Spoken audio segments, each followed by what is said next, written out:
Happy birthday! 248 years and still going strong.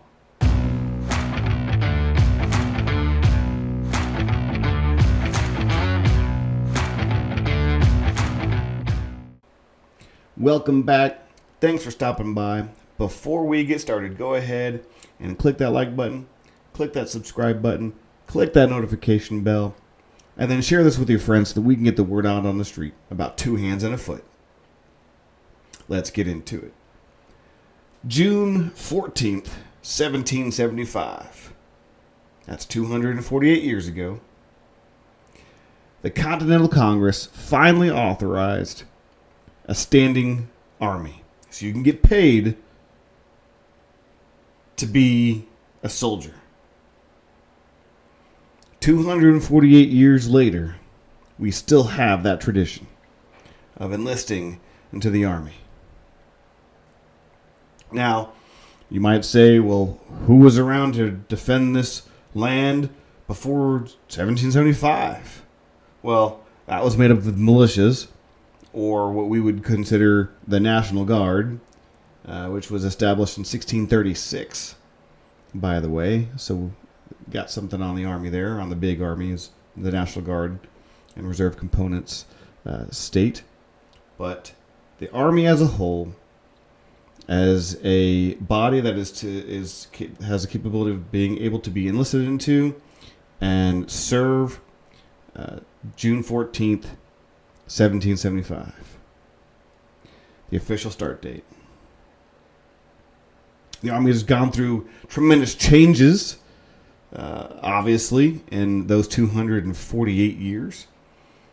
Between the weaponry and the tactics and the uniforms, but the areas in which we have fought all over the globe. And so it's amazing having been a part of that and a part of that history and a part of that novelty. Yes, we've had a few eras in which we've drafted soldiers into the Army. But for the majority of the history, it has been an all-volunteer force. And so, regardless of how you became to serve, thank you for serving in the Army.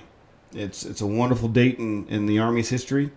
As a part of the other branches of the military, we like to, banter back and forth about who's the greatest. And on the Army's birthday, hey, we're the oldest, so we're the best. So anyway, we do all of those kinds of things. We've had that history set up. 248 years, we've progressed a lot as far as history is concerned. Some good, some bad. We can debate those things, but the fact is the Army still is an outstanding institution that should be taken care of properly by those in whose care it rests. So, what are some of my favorite things about the Army? Well, let's talk about food. Let's talk about food. First off, here I have what's called an MRE, or a meal ready to eat. This one happens to be beef stew, one of my favorites. If you want to call an MRE a favorite, it's food for you. It's food. It does its job. It puts calories in your body to give you energy to do what you got to do whenever you got to do it. So that being said, it's one of the coolest things in the world, MREs. They do have some bad ones, and you know which ones they are. The veggie omelet is what's coming to mind. Anyway, then you have your what we call hot A's, your A rations, the ones that are served out to you out in the field, but they're served like you're in a cafeteria. I'm not sure if you want to qualify that as food, but it's edible. It's edible. And sometimes it's warm. Then you have your chow halls, or dining facilities, or DFACs. Chow halls. And your Army chow halls are different from your Air Force and your Navy chow halls. But your chow halls are your cafeteria, lunchroom style type of an atmosphere. And it's hit or miss. You've got actual people who are enlisted to cooking your food. And you get your wide variety of menus. By wide variety, it's whatever's on the plan for the month. And it's relatively decent food. You've got your sandwiches you can make. You've got your hot foods you can get. You've got your salad bar, even if you want that too. And so it's just that lunch, the school lunch cafeteria style type of an environment. But the food, hey, the food goes. And the food does what the food needs to do. That's one of the things I liked about being in the Army. The next thing I like is travel. Everybody's like, travel's horrible. Well, with the exception of, I don't know if they still do it today. I'll need to do some research on that. But when I joined, when we got picked up by our training unit in basic training, going from reception to our basic training unit, we got piled into these cattle cars. And we got squished into those cattle cars, and our drill sergeants were in different points in that cattle car, and you had to have a buffer around your drill sergeant. And you were squished in there. You were packed. You were packed in that cattle car. And with that being the exception of a comfortable ride, I pretty much am okay with how I've traveled while being in the Army. One of my favorites, I will say this, is well, I'll say this. I can look back on being in that cattle car and the misery that it was and laugh at it. That's why it's fun now, is because I can make fun of it, of the experience that I went through, having not known what was going to happen, and then going from civilian to my life, 100% of my life was being dictated to by someone else, with the exception of my breathing. And so, you sleep on 8 counts. Anyway, one of my favorite styles of travel for the Army was when we'd go in planes. And so we would travel in cargo planes with pilots that needed hours. And so we'd throw our junk into the back of that plane. We'd sit on, netted seats, and we'd take off. We'd be in the air for however many hours and land for however, and we'd go on our mission. That was fun because it was a different experience than flying commercially, because you're so used to a different environment that when you get into a cargo plane, you have your safety brief, but it's not like your normal plug in your seatbelt and all that kind of fun stuff, and your changing of atmosphere affects things, and it was a really cool experience. The last time I traveled like that was in 2017. So I had that cool experience. I liked it. And so, you've got your buses that you get into, and speaking of buses, I got the experience of going to bus driving school. And maybe I'll talk about bus driving school in another episode, but for the purpose of this, I'll just say I went to bus driving school, and I ended up getting my bus driver's license, and I started being a bus driver for my unit. Well, everybody was like, "Hey, you got to drive the bus."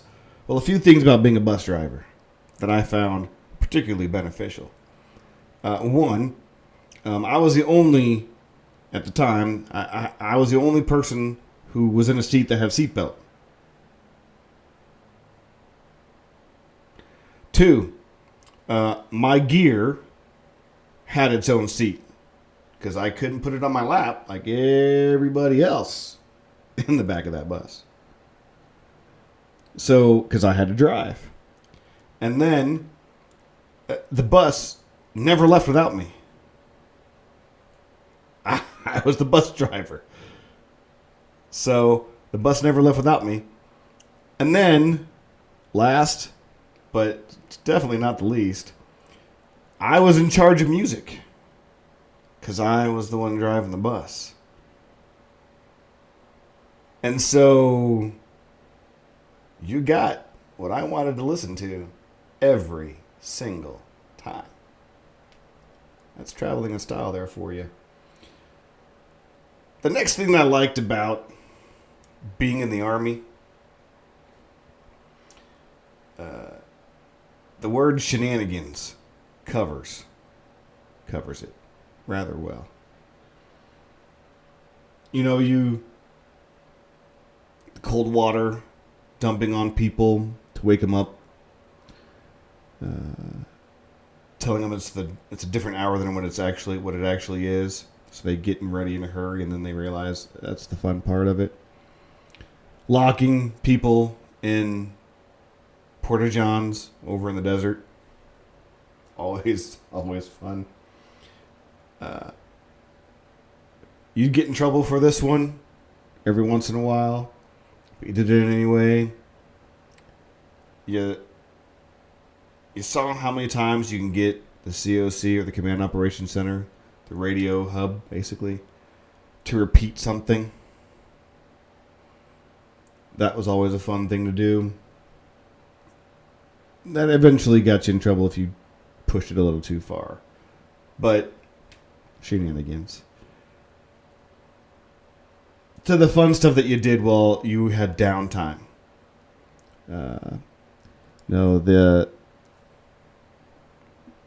The laundry bag sack races that you did in your barracks. We played this thing called 3 Hack Whack. It's like hacky sack and dodgeball put together. Funnest thing in the world. So you're playing hacky sack. And what you do is, like the title says, 3 hacks and a whack. So after the third volley, anybody could reach in, grab the hacky sack, and then chuck it at somebody. The conditions were this, though. You had to hit somebody. So if you missed anybody completely, then you were out. If you hit them and they caught it, you were out. And then if you hit them and it bounced off of them, then they were out. So 3 Hack Whack. Fun things to do while we're hanging out with no time to do anything. While you're hurrying up and waiting is what the phrase is. Hurry up and wait. So that's shenanigans for you. Then we've got everybody says, discipline. You learn discipline, you learn respect, and all this kind of stuff. And I had joined later in life, so I wasn't 18 when I joined the Army. I was a little older than that, and so I had my priorities squared away. I had organizational skills. I had respect. I was raised in that kind of environment. And so here's a couple of things that I think are important that I learned that are not necessarily what people typically say as far as having learned in the military. Number one is tact. I've always prided myself on having the right answer and using common sense and using my intelligence to make a rational point. But I really, when I was younger, had trouble expressing that in a manner that wasn't, you're stupid, Listen to what I have to say. And so I learned a lot of that tactfulness in the Army. Now, how did I do that? Well, when I was a private and a specialist, I had sergeants who were above me who could both literally and figuratively smack the back of my head when I was about to say something that I was not going to be happy with the results of. Pause me for a bit, take me to the side, and tell me what I needed to hear before I went and opened my mouth. Even though what I was going to say was probably 100% right. Saying it at that point in time to that person and in a manner that was not becoming of a intelligent individual would have hurt things, not to mention my career. So I learned that from my wise sergeants and other NCOs that inspired me, and until I could do that on my own. And then I was able to teach other soldiers that same skill. And so that's kind of my second thing that I liked about joining the Army is the fact that it's broadened my ability to train, to teach.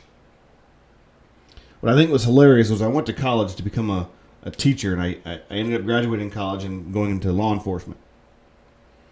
And so, civilian law enforcement. And so, it's amazing how those two things are closely related. But anyway, I still have the love and the desire to teach and to train. And so, as soon as I grasp a topic, I want to make sure that I know it well enough so that I can train someone else to do so. And so the Army gave me that opportunity to be able to do that. As to once I grasp some topics, grasp some concepts and skills, I'm able to then therefore train others. And so it broadened my ability to do so, broadened my opportunities to do so. And so I'm grateful for those opportunities to train people. And then this last one, it helped me with my ability to endure things. Anybody who is willing to and does leave home for months at a time, it affects things.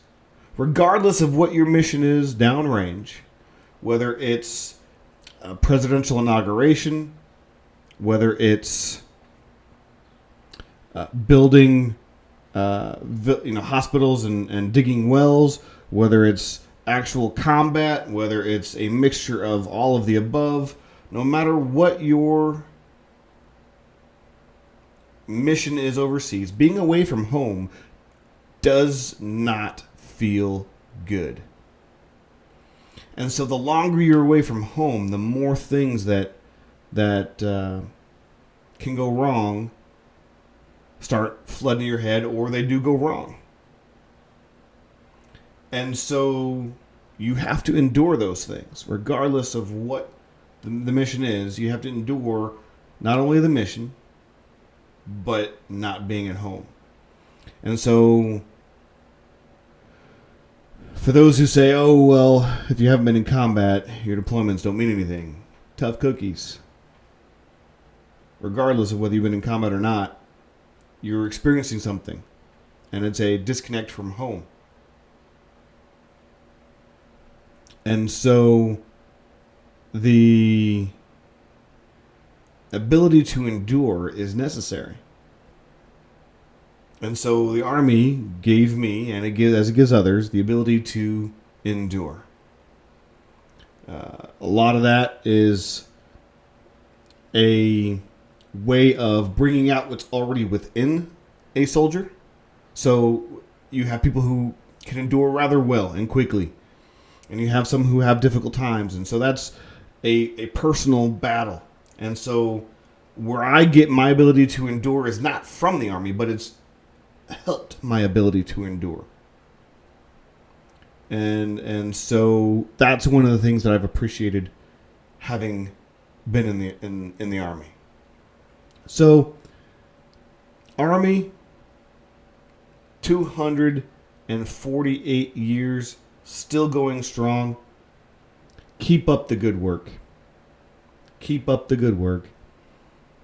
That's all I have for today. I'll catch you on the flip side.